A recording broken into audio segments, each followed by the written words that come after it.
So why do I shoot on the Fujifilm camera systems? Believe it or not, that's actually a question I'm asked quite a bit. A lot more than I was ever asked when I was shooting on a Sony or a Nikon.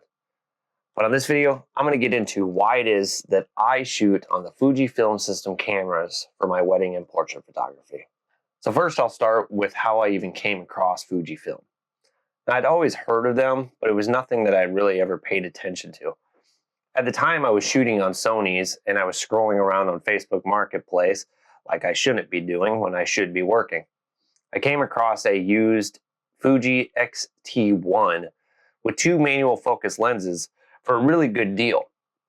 And me being me, I looked at it and thought, I definitely need that.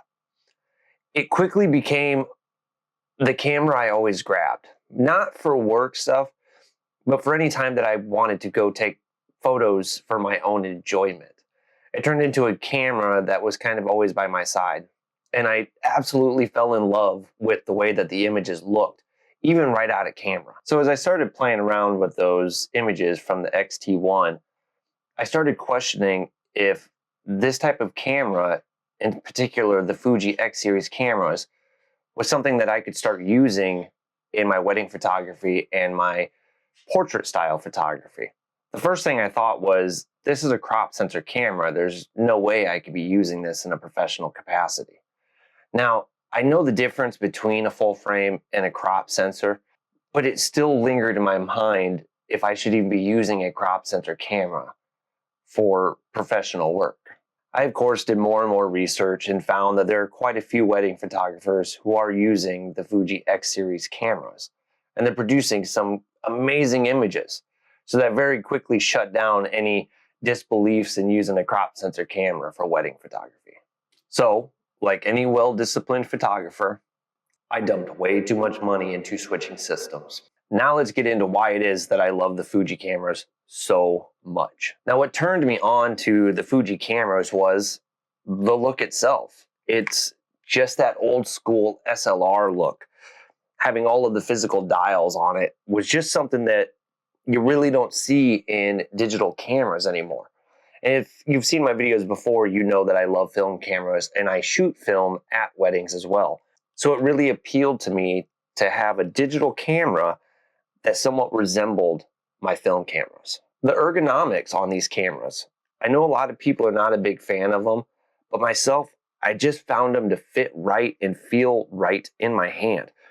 Now, the battery grip itself on these does add a significant amount more to it, but even without it, it just felt good. It felt familiar. It felt like a film camera.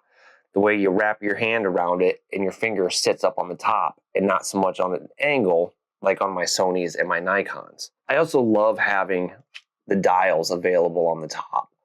To be able to look down and see exactly what my settings are without relying on a type of screen or having to move any of the front and rear dials on it. Now, you do still have the options to be able to do that, and that is typically what I'm doing and how I'm running them. But it's just something that I really enjoy.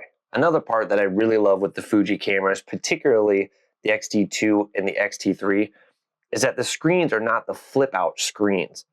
It uses where it flips down, so you've got more of the hip-style viewfinder, tilt up, so when I'm doing my overhead shots, and then flips out to the side for those kind of low-angled vertical shots.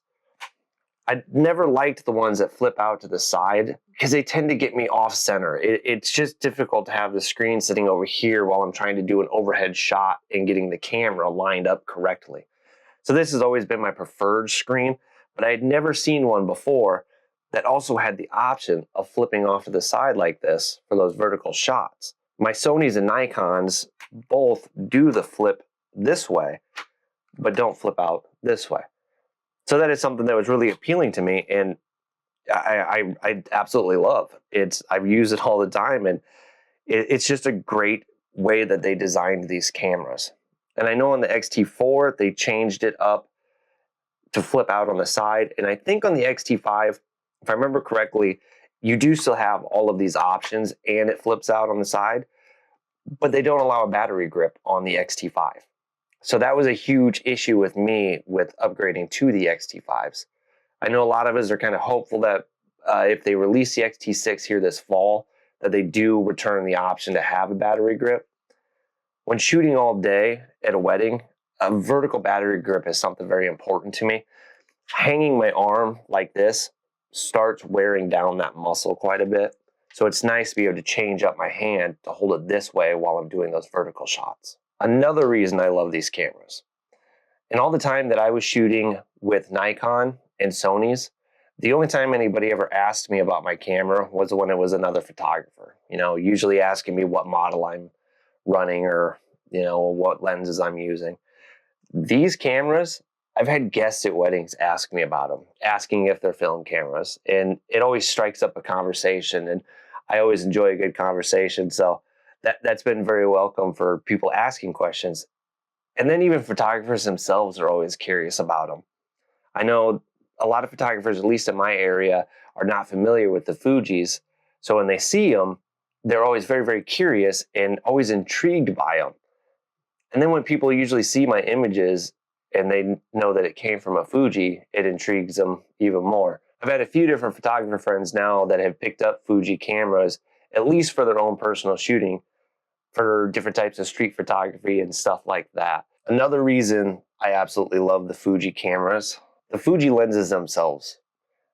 These are some of the best lenses I've ever used. In my opinion, they've just got their own character to them. The way you have the manual aperture ring on them, the way that the focus feels, the construction, the build on them, they're amazing lenses and not overly priced. That's something that drove me nuts with my Nikon Z7 II was the Z Series lenses, though very good, are expensive. The Fuji lenses, you can usually pick up used for fairly cheap. I don't want to say cheap, but you can usually get a pretty good deal on these lenses. And even brand new, they're not that bad. I think the 55 to 18 or 18 to 55, which is their kit lens, you could pick up used for around $300-400. Now, I would never say that this is a kit lens. In all my years of shooting, I've never seen a kit lens be built this way. This is a full metal build, super sharp. It is a variable aperture, but it's just an amazing lens. And anytime you look up anything on this, that's everybody always says, these are such great lenses. There's no way this could be a kit lens. But with Fuji, this is what they call a kit lens. And of course, the main reason that I absolutely love the Fuji cameras, and I switched over to the Fuji systems, is the Fuji color science. There's something about the images, even if you shoot JPEG right out of the camera, they're usable images. It's nothing I would do for a wedding. I'm always shooting in RAW, but even the RAW files just have a life of their own. Fuji images have always been one of those, when you see an image, you know that it came from a Fuji camera. I know Sony, that was one of the reasons why I shot on Sony's. Sony also has a very particular look to them that was very easy to see a photo and have a good idea that it came from a Sony. Fuji has that as well. And it's such a unique look. I don't want to say it's a film look, but it's the closest thing that I've ever seen in digital that harkens back to that analog film look to it. Now, you can definitely process the images to look a lot more film, but just raw, it has that vibe to it, that feel to it. And it's something that I really, really appreciate. Now, there's many cool little tricks and stuff like that on these cameras that I don't want to get into. But one thing I will say on these that it amazed me that this camera had on it was pre-capture. Now, if you don't know what pre-capture is, it's when you're shooting in high burst rates, it's actually capturing images before you press the shutter. Because sometimes when you go to capture a certain moment that you want a burst rate on, you're trying to capture multiple photos, maybe you don't hit the shutter on time to be able to capture a certain moment. Well, the camera, as long as you've got it pointed in the direction you need it, is already pre-capturing a few photos before you even press that shutter. And it automatically deletes them if you haven't pressed the shutter. But when you press that shutter, it's going to now keep a couple photos before you have pressed that shutter to make sure that you actually got the images that you want. And that's something I'd only really seen in a lot higher cameras and in newer cameras, not in one that was made in 2018 at the price that these were put at. So I think that's an awesome feature that always needs to be mentioned on these cameras. So that kind of sums up why it is that I made the switch over to the Fuji camera systems and why I always suggest them to people and I talk about them a lot. I absolutely love them. It drove me to be, it almost made me feel more creative. It's a weird thing to say, but you'll hear people with Fuji cameras say that. A Fuji camera in your hand feels like you're creating an art. It doesn't feel like this bland tool in your hand. It feels like those old analog cameras and it makes you want to create something. So do yourself a favor, check them out some more.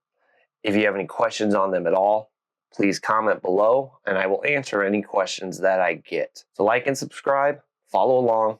I'm going to be releasing a lot more content like this. I'm going to try to do at least 2 long form videos every week that have to do with what I do, which is wedding and portrait photography. Have a great one.